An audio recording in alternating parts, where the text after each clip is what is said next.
नमस्कार, आप देख रहे हैं द ट्राइबल पोस्ट राष्ट्रीय समाचार पत्र का डिजिटल मीडिया। और आज हमारे साथ है शिक्षा के क्षेत्र में अपनी एक अलग ही पहचान बनाने वाले युवा समाज सेवी, एमबीबीएस डॉक्टर की डिग्री उपाधि लेने वाले युवा जो कि अपनी पहचान के मोहताज नहीं है। उनका शिक्षा के क्षेत्र में लगातार संघर्ष, लगातार मेहनत, लगातार मोटिवेशन और युवाओं को प्रेरणा देने का काम जारी है। इनका नाम है डॉक्टर राजा धुर्वे। धुर्वे जी, पहले तो हमारे चैनल में बहुत बहुत स्वागत है आपका। धन्यवाद सर, आपको भी बहुत बहुत नमस्कार। हम शुरुआत करेंगे आपके कामों को देखते हुए।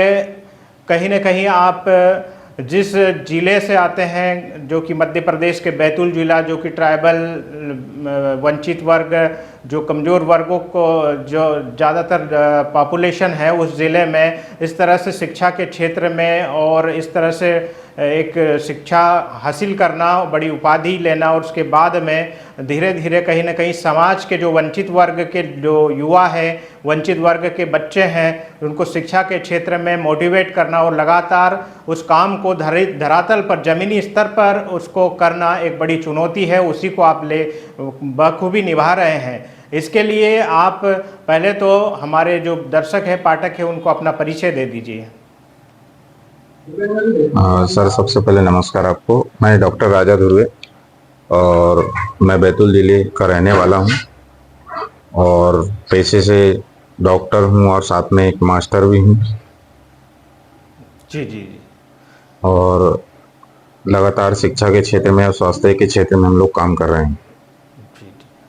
तो पहला सवाल आपसे है धुर्वे जी, आप बताएं, जो शिक्षा के क्षेत्र में कहते हैं कि व्यक्ति जो एक अपना शिक्षा हासिल करने के बाद में कहीं जॉब लग जाता है, कहीं अच्छी पोजीशन पे चले जाने के बाद में पीछे मुड़ के नहीं देखते हैं।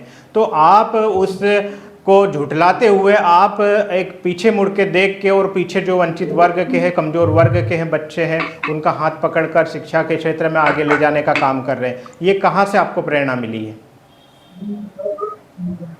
सर, ये घर से ही हमको प्रेरणा मिली। हमारे पिताजी ने, हमारे भैया लोगों ने हमको हमेशा ये संस्कार दिए हैं कि आप जिस भारतीय संविधान में दिए गए जो अधिकार, मौलिक अधिकार हैं, और जब इन अधिकारों के माध्यम से आप जब पढ़ाई करोगे और जहां जिस भी बड़े पद में जाओगे, तो प्रयास करना है कि उस पोस्ट में पहुंचने के बाद यदि 5 से 10 लोगों को भी अपने लायक या अपने समकक्ष थोड़ी सी मदद करके अगर आपने खड़े कर दिए, तो आपको शिक्षित होने का मतलब सही मायने में सही ये शिक्षा सार्थक होगी। और ये घर से मिला है और प्रयास कर रहे हैं कि आज की भागदौड़ भरी जिंदगी में सभी लोग अपना अपना देखते हैं, लेकिन अगर मान लो सारे लोग ऐसे ही करने लगेंगे तो हम जिस परिवेश से निकलते हैं, तो अगर डॉक्टर, मास्टर या आईएएस आईपीएस बनने के बाद व्यक्ति अलग अलग जिलों में चले जाता है, लेकिन गांव गांव ही रहता है। लेकिन मेरे मन में ये प्रयास था कि मैं जब भी डॉक्टरी की पढ़ाई करूंगा या और भी कोई भी फील्ड में जाऊंगा, तो मेरा प्रयास होगा बनने के बाद मैं मेरे ही जैसे हजारों युवा तैयार करूंगा। और आज बैतूल जिला एक मिसाल है कि आज यहाँ के बच्चों को हम लोग लगातार प्रोत्साहित कर रहे हैं, चाहे चिकित्सा का क्षेत्र हो, चाहे इंजीनियरिंग का क्षेत्र हो, चाहे वो प्रशासनिक क्षेत्र हो, सारे क्षेत्रों में प्रोत्साहित कर रहे हैं। और ये सब चीज़ें हमारे जो गुरुजन हैं उनसे और हमारे माता पिताओं से ही प्रेरणा लेकर हम आज कर रहे हैं। और बड़ी खुशी मिलती है कि जब हम किसी प्रतिभावान बच्चे, निर्धन बच्चों को जब मदद करते हैं तो हमारे समकक्ष आता है तो बड़ी खुशी होती है, दुआएं मिलती है। मतलब प्रकृति से हमको आशीर्वाद मिलता है कि मतलब और हम एक नई ऊर्जा के साथ आगे कार्य कर सकें। जी जी जी। तो ये आपकी जो शुरुआत है शिक्षा की, वो किस तरह से, आपने क्या कुछ कर रखा है एजुकेशन में, थोड़ा आप बताएं। हाँ, मैंने कक्षा जैसे 12वीं के बाद मैं कॉलेज का स्टूडेंट था, बीएससी कर रहा था। उसके बाद बीएससी सेकंड ईयर के बाद मेरा पीएमटी में सिलेक्शन हुआ 2010 में। और पीएमटी में चयनित होकर मुझे मध्य प्रदेश का जो सागर मेडिकल कॉलेज, जिसको बुंदेलखंड मेडिकल कॉलेज के नाम से जानते हैं, वहाँ से मैंने एमबीबीएस की पढ़ाई पूर्ण किया। उसके पश्चात चिकित्सा के क्षेत्र में भी, साथ साथ में शिक्षा के क्षेत्र में भी कार्य कर रहा हूँ। जी जी। तो ये जो आप शिक्षा के लिए बच्चों को मोटिवेट करते हैं, क्या ये बैतूल जिले के ही हैं या फिर अन्य जिलों के भी वहाँ पे भी विस्तार का प्लान है? क्या कुछ है आपका आगे का एजेंडा?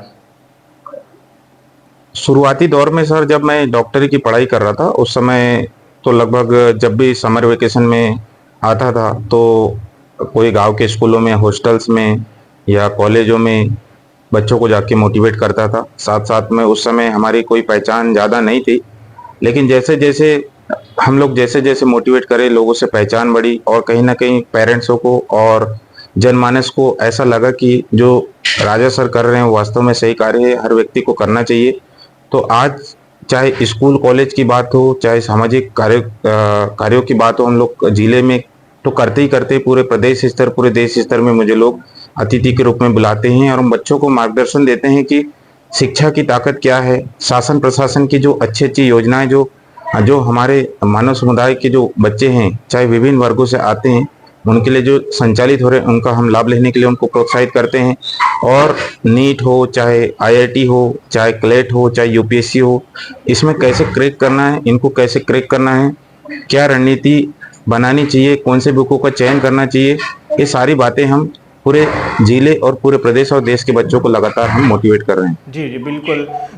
देखो, शिक्षा, सही बात आपने बहुत बड़ी बात बोली है कि व्यक्ति पढ़ाई के साथ साथ उसको जब सही रास्ता, किस विकल्प, किस सब्जेक्ट में कहाँ क्या बन सकते हैं, कौन सा किस व्यक्ति को चयन करना चाहिए, चयन बहुत बड़ी प्रक्रिया है और उसी के दौरान अगर मोटिवेशन मिलता रहे बच्चों को। आप भी देख रहे हैं ग्रामीण क्षेत्रों में स्थिति बद से बदतर है, उन लोगों को जानकारी का अभाव कहें या फिर उनको मोटिवेशन समय समय पर गाइडेंस नहीं मिलना, उसके कारण कहीं ना कहीं जो सब्जेक्ट का चयन की प्रक्रिया होती है वो एक दिशा, सही दिशा में जाना चाहिए लेकिन वो दूसरी दिशा में चले जाते हैं। इसके लिए क्या कुछ प्लान होना चाहिए गांव स्तर पर ताकि लोगों को सही समय पर जानकारी मिलती रहे?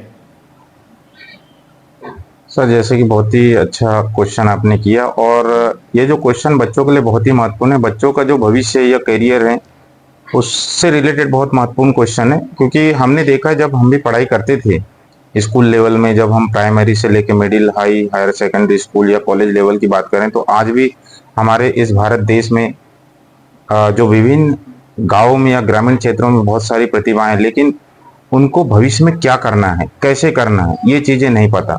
जब तक लोगों को मार्गदर्शन नहीं मिलेगा, यदि कोई बच्चा मेडिकल के क्षेत्र में जाना चाहता है तो उसको पता ही नहीं कि कौन सा सब्जेक्ट लेना पड़ेगा 10वीं के बाद।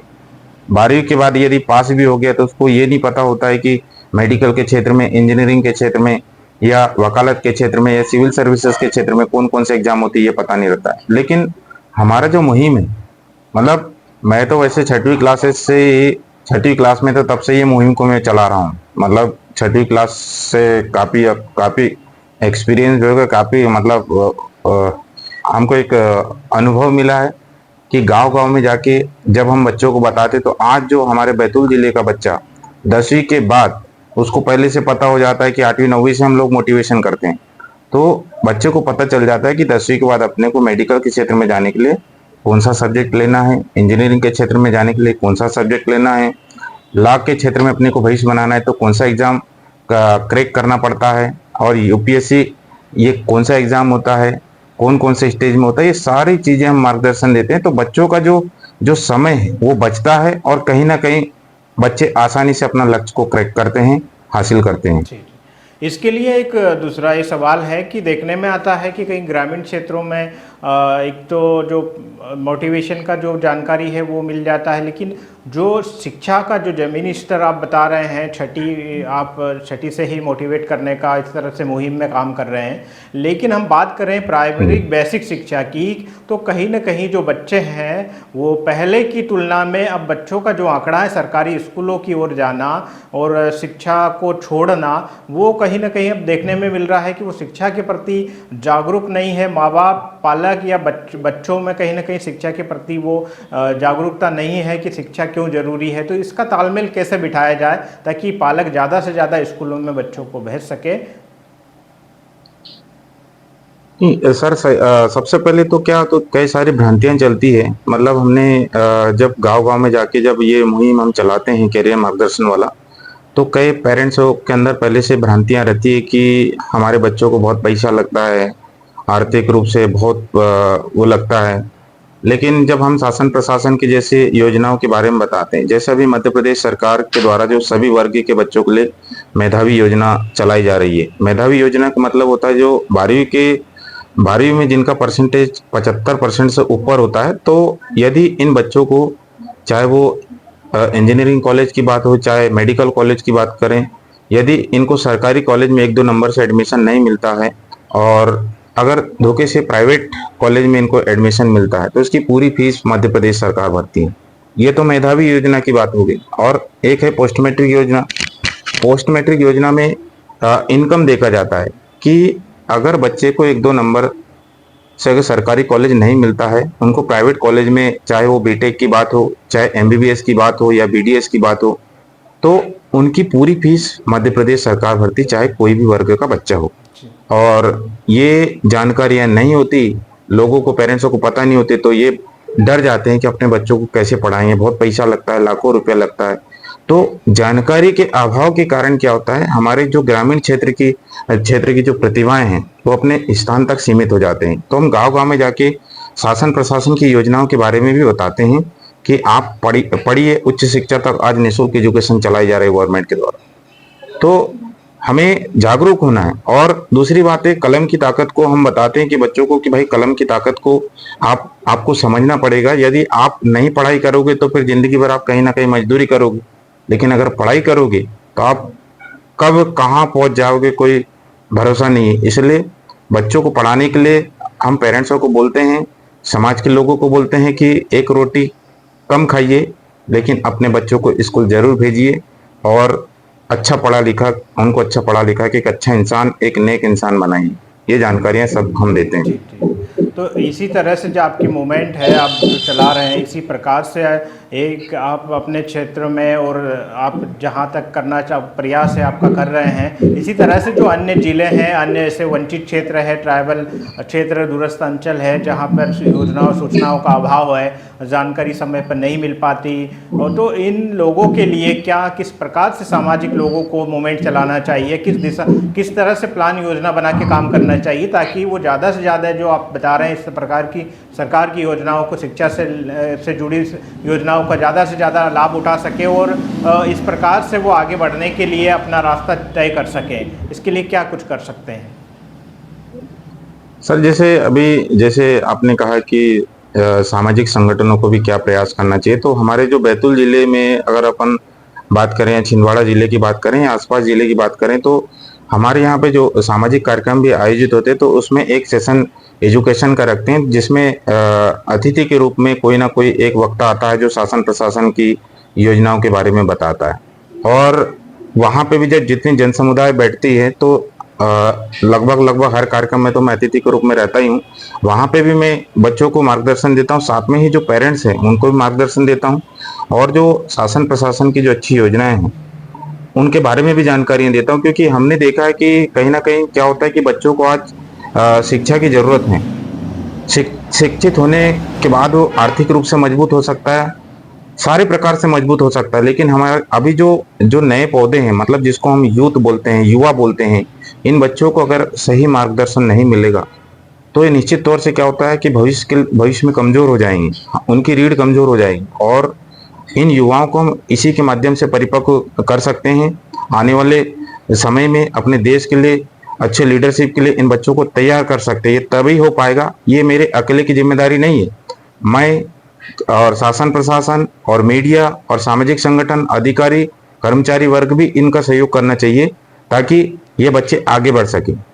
जी, जी, बिल्कुल सही कहना है कि सभी अपनी जिम्मेदारी समझेंगे और समय पे जानकारी और लोगों को मोटिवेट करते रहेंगे, बच्चों को शिक्षा का महत्व बताते रहेंगे, तो निश्चित ही जो बच्चे पढ़ाई छोड़ रहे हैं, जो गरीब अंचल के हैं, जो दूरस्थ अंचल के हैं, तो वो भी एक मुख्य धारा में जुड़ सकते हैं। और दूसरा ये है कि जो बच्चे ग्रामीण क्षेत्र के हैं, ज़्यादातर देखने में आता है कि वो पढ़ाई छोड़ देते हैं। उनके जो माता पिता है, जो पालक है, पालकों को आप क्या मैसेज देना चाहेंगे कि उनकी क्या भूमिका रहती है? कई बार क्या होता है सर, मैं तो 24 घंटे वर्क कर रहा हूँ पूरे जिले में, पूरे प्रदेश में, और जब भी मेरी यात्राएं जहाँ पे भी गई मतलब होती है, तो मैं प्रयास करता हूँ जो पालक लोग रहते हैं, जैसे हमारा जो बैतूल जिला आदिवासी अंचल जिला है, और कहीं ना कहीं क्या होता है कि जो पालक अगर जागरूक नहीं है तो बच्चों को कोऑपरेट बिल्कुल नहीं करते हैं, ये बात बिल्कुल सत्य है। तो हम जाके बच्चों को कोऑपरेट मतलब जो पेरेंट्स हैं उनको हम जागरूक करते हैं कि देखिए अपने बच्चों को पढ़ाइए। अगर आप अपने बच्चों को नहीं पढ़ाएंगे तो निश्चित तौर से क्या होता है, कहीं ये भी आप ही के जैसे बनेंगे, कहीं ना कहीं मजदूरी करेंगे, कहीं काम करेंगे, कई प्रकार के अत्याचार इनके ऊपर हो सकते हैं। तो जो हमारे आदिवासी समाज का जो जो फालतू का जो खर्चा होता है, जो अनावश्यक रूप से हम जो पैसे खर्च करते हैं, तो ये खर्च अपने बच्चों के करियर पर कीजिए, बच्चों के स्कूली शिक्षा पर कीजिए, क्योंकि उनको केवल प्राइमरी एजुकेशन अगर अच्छा मिल गया, हम तो बोलते हैं कि पेरेंट्स को केवल अपने बच्चों को स्कूल की दहलीज तक पहुंचाना चाहिए, तो बाकी काम वहां पर जो शिक्षक हैं वो कर लेते हैं। और ये जो अनावश्यक रूप से जो त्योहारों में जो पैसा खर्च करते हैं, ये अगर अपने बच्चों की शिक्षा पर करेंगे तो निश्चित तौर से आगे बढ़ेंगे। और दूसरी बात, जो हमारे ग्रामीण तबके के कुछ बच्चों में हमने देखा है कि बहुत सारे जो बच्चे रहते हैं कि संसाधनों के अभाव में पढ़ाई छोड़ देते, पर कहीं ना कहीं ऐसा रहता है सर कि पेरेंट्स लोग जागरूक नहीं है। और केवल हमारे देश का जो युवा है आर्थिक स्थिति के कारण केवल शिक्षा ही क्यों छोड़ रहा है, वैसे तो नशा करना भी छोड़ना चाहिए। आज अपन पैसे की कमी के कारण शिक्षा छोड़ रहे हैं, लेकिन पैसे की कमी के कारण दूसरी चीजें नहीं छोड़ रहे ना, जैसे नशा कर रहे लोग। तो ये चीजें जो है पेरेंट्सों को बच्चों को अच्छे से बताना चाहिए कि ये जो आप जो अनावश्यक रूप से जो पैसे खर्च कर रहे हैं, अगर आप एजुकेशन में करेंगे या आप अच्छा पढ़ाई करेंगे, क्योंकि पेरेंट्स जितना जागरूक होगा ना बच्चा उतना जागरूक होगा। हमने ये चीज देखा है कि जिन बच्चों के भी माता पिता जागरूक होते हैं उनके बच्चे बहुत अच्छी जगह पर होते हैं, सफल होते हैं, वो संस्कारी होते हैं, अच्छे बड़े बड़े पद में होते हैं। जी, जी, जी। चलो, बहुत बढ़िया है कि कहीं न कहीं जो आपने बात कही है कि जिस तरह से शिक्षा को कहीं न कहीं आर्थिक रूप से जोड़ा जाता है, वहीं जो गलत दिशा में जा रहे हैं, गलत लत है, जो नशे की लत है, जो गलत कामों की लतें हैं, जहाँ पे फिजूल के खर्चे हो रहे हैं, उनमें कटौती करके कम से कम शिक्षा को हमारे जो लोग हैं उनको नहीं छोड़ना चाहिए। जो कमज़ोर वर्ग के लोग हैं उन्हें बचत करते हुए शिक्षा को अपना हथियार बनाना बहुत ज़रूरी हो गया आज के समय में। और इसी के साथ में आप आने वाले जो युवा पीढ़ी है, युवा जनरेशन है, उसके लिए आपके पास क्या प्लान है? आप अपने आने वाले जो दिनों में क्या कुछ करने वाले हैं जिससे कि ज़्यादा से ज़्यादा लोगों को, युवाओं को, शिक्षा से जुड़े लोगों को फ़ायदा हो सके? भविष्य के लिए युवाओं के लिए मेरा यही संदेश है कि आप ज़्यादा से ज़्यादा शिक्षा की ओर बढ़िए, और यदि आप नहीं पढ़े हो तो प्रयास करें कि अपने जो घर परिवार के जो बच्चे हैं, आसपास के जो बच्चे हैं या जो निर्धन बच्चे हैं जो किसी कारण पढ़ नहीं पा रहे हैं, तो प्रयास करें कि उनको आर्थिक रूप से सहयोग करें। आर्थिक रूप से सहयोग ना कर सकते तो हमारा जो ज्ञान है इससे सहयोग करें। जरूरी नहीं कि हम केवल पैसे से मदद कर सकते हैं, आप ज्ञान देके भी उसको प्रकाशमान कर सकते हैं। तो युवाओं से मेरा यही निवेदन है कि आप अपने क्षेत्र के बच्चों को ज़्यादा से ज़्यादा एजुकेशन के प्रति प्रमोट कीजिए। शासन प्रशासन की जो योजनाएं हैं जो स्टूडेंट के हित के लिए चलाई जा रही है, इनका ज़्यादा से ज़्यादा, चाहे वो सोशल मीडिया के माध्यम से हो चाहे किसी भी माध्यम से हो, जन जन तक पहुँचाने में मदद करें। और निश्चित तौर से जब हम शिक्षित करेंगे तो बच्चे शिक्षित तो होंगे ही होंगे, साथ में संस्कारवान होंगे, और भविष्य के लिए हमारे जो युवा है लीडरशिप के लिए तैयार होंगे। तभी हम एक अच्छे सभ्य समाज का निर्माण कर सकते हैं, एक सभ्य देश का, विकसित देश का निर्माण कर सकते हैं। जी, जी। बहुत अच्छी बात बताई है। आज समय को देखते हुए और भी अन्य विषयों को लेकर आपसे बिल्कुल आप जुड़े रहेंगे, और इसी तरह से इंटरव्यू, स्टोरी, डिबेट का प्रोग्राम आगे बढ़ता रहेगा। इसी के साथ आपका बहुत बहुत धन्यवाद डॉक्टर राजा धुर्वे, जो कि आज हमारे साथ आपने समय दिया है और बच्चों को मोटिवेट करने और शिक्षा और सामाजिक क्षेत्र में काम कर रहे हैं, इसके लिए आपने बताया समय देके। तो इसी प्रकार से आप आगे हमेशा बढ़ते रहें और सही दिशा में लोगों की मदद करते रहें, यही उम्मीद के साथ आज के आपके उज्जवल भविष्य की कामना करते हैं हम। इसी प्रकार से आने वाली खबरों के लिए बहुत बहुत धन्यवाद। आप बने रहें द ट्राइबल पोस्ट पर। नमस्कार।